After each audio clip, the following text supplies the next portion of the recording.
All right, so Middling. It's a really good song.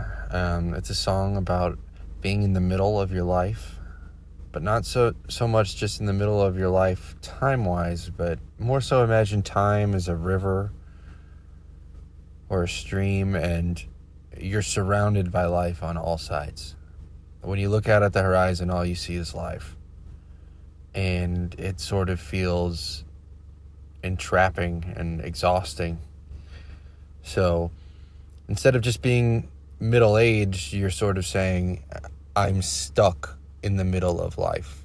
I'm stuck in the middle of time with no way out. And that's sort of the foundation for the lyrics of the song. The music for the song sort of accompanies that in moments. And I think if we can keep the central idea of the song in our minds while we're sort of finalizing these parts, that we can sort of make that idea come through in the music perhaps a bit more. The structure of the song is pretty simple. It has an intro riff that gets repeated throughout the song as a motif. Then it has verses and a chorus. And the last verse fades into an outro that is all instrumental and is a solo over one chord progression that doesn't change, all ending in an abrupt moment as a band together at the end of the solo. We'll have examples of that later. But just as a rough outline, the song goes: intro or riff, verse 1, riff, verse 2, chorus, riff, verse 3, chorus, riff, verse, but not really verse 4 because there's no lyrics. And this is the one that fades out into the outro solo. And the song's over. So let's take a listen to the intro first, played on guitar just by me.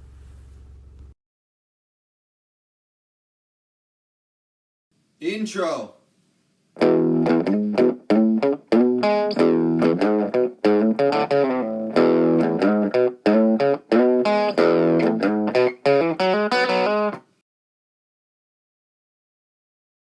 So the intro, or the riff that gets repeated throughout the song, is 4 lines. They're all a bit the same. In fact, the first line and the third line are the exact same. The second line and the fourth line start the same way, but have different fills that sort of complete the line. The band, however, would be playing the same thing each 4 times. The guitar is the only one that's going to be doing fills during this riff section. And what you want to do is, here as part of the band, is help highlight the chord changes. The riff changes from E to G sharp to A to B.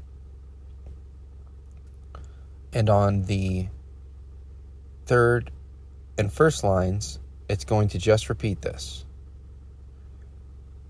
On the second and fourth lines, when we get to the fill, it gets a little more ambiguous, and you're going to be able to play around with it a little bit.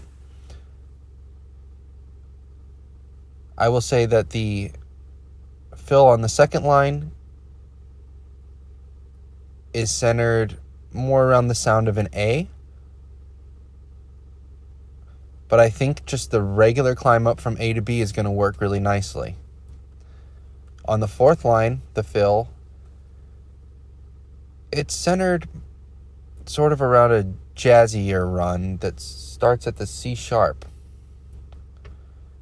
This is where I think you might have some room to find something, but all in all, I think ultimately just running up from E to G sharp to A to B with this riff as the band, highlighting those chord changes, is going to really make the guitar and the whole riff pop and really be memorable as the motif we're looking to make it.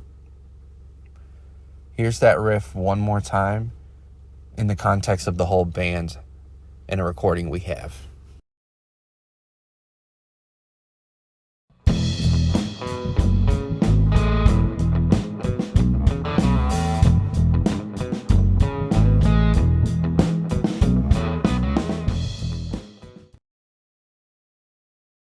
verse.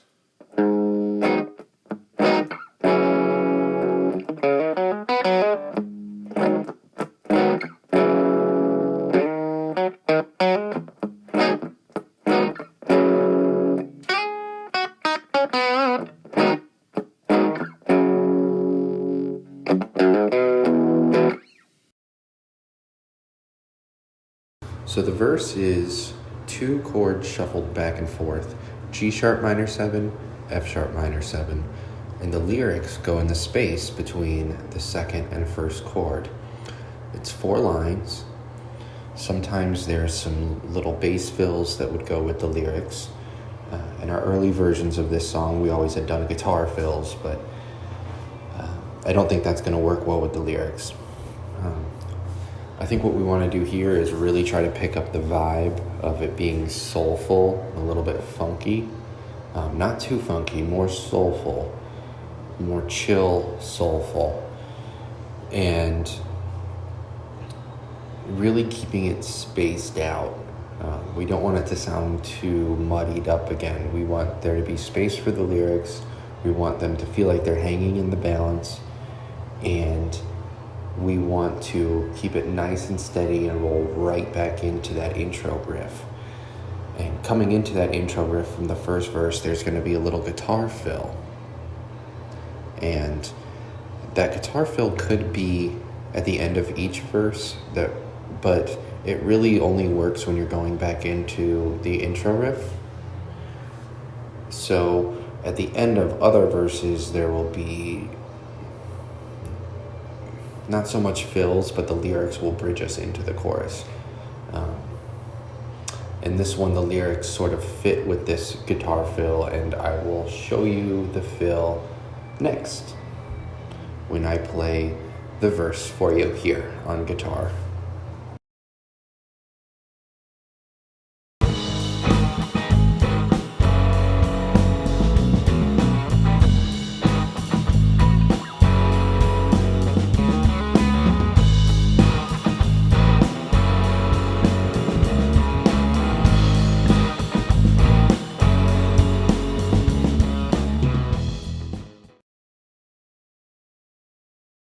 Chorus.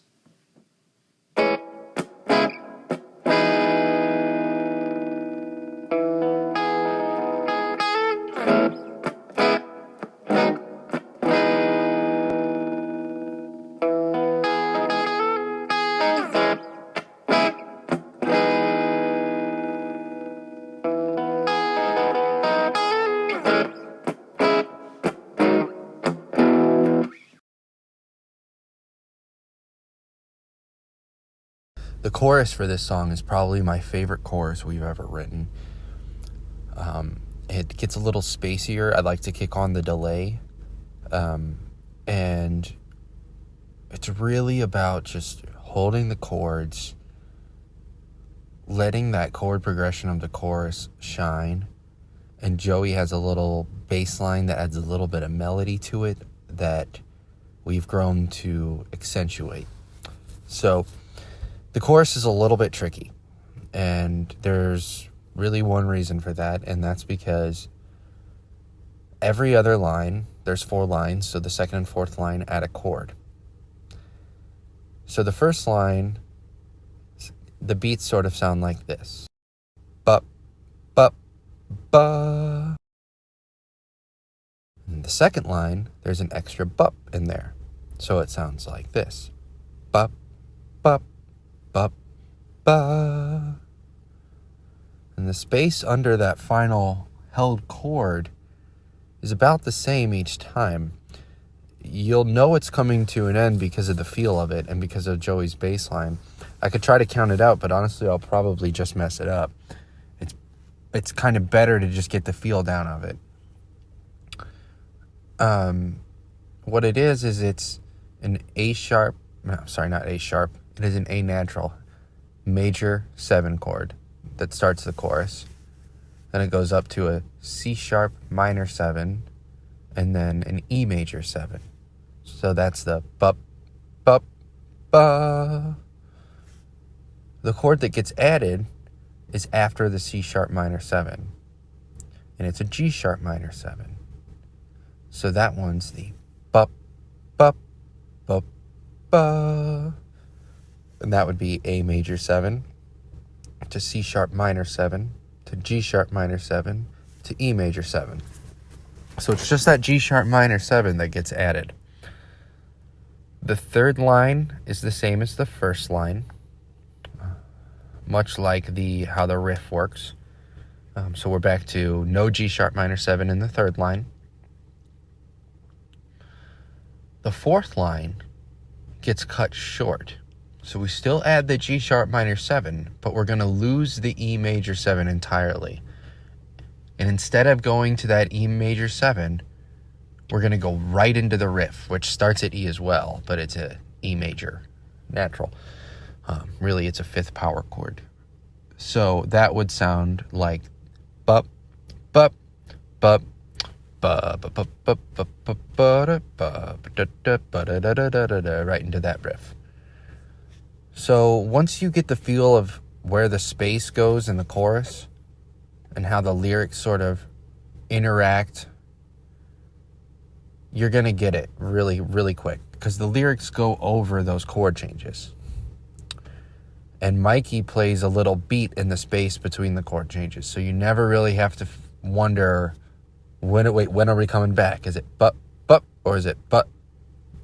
Like, how much space do I leave in between there?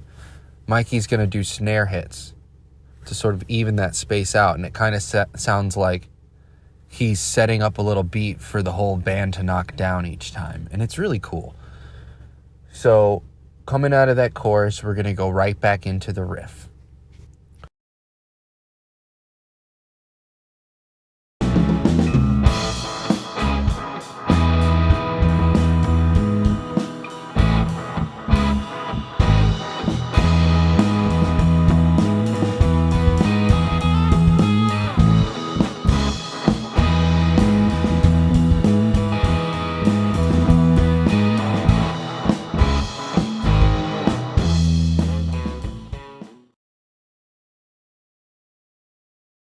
Last verse into end solo.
The build-up and the outro come off of the final verse that has no lyrics, and the F sharp minor 7 gets held, brought down, and then built back up.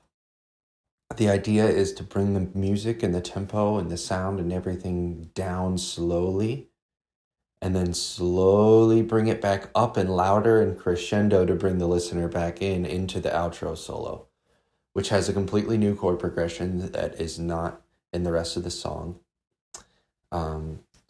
It sort of sounds like a ba-da-da-da, ba-da-da-da, ba-da, and that just gets repeated. What happens is the band will play it 4 times together. Then the guitar player will play a solo, most likely a shorter one, over, say, the chord progression 4 more times. Then the guitar player will join back with the band after the solo for a harmony.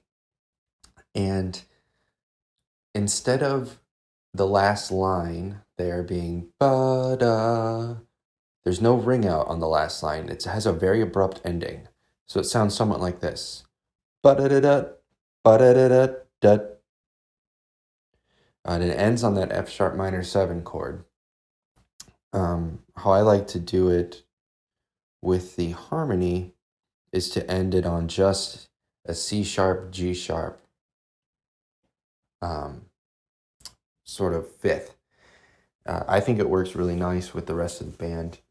Um, we could probably find something else that works good too, but so far I found that to work really good as long as the band's all tight. That abrupt ending sounds good because there's a space after of just silence that sort of sounds like the ring out and sounds like the natural ending to it. So our goal with this is to just really nail that build up, make sure that we bring the energy down right and bring it back up right, and then just let it loose during the solo at the end and have fun with it because it's a fun, funky little chord progression. And the solo can get really ripping, and that's the idea, but to kind of keep it short and sweet because it's not supposed to be some all out jam at the end. It's just supposed to be a little outro solo, just a little, sort of cherry on top, if that makes sense.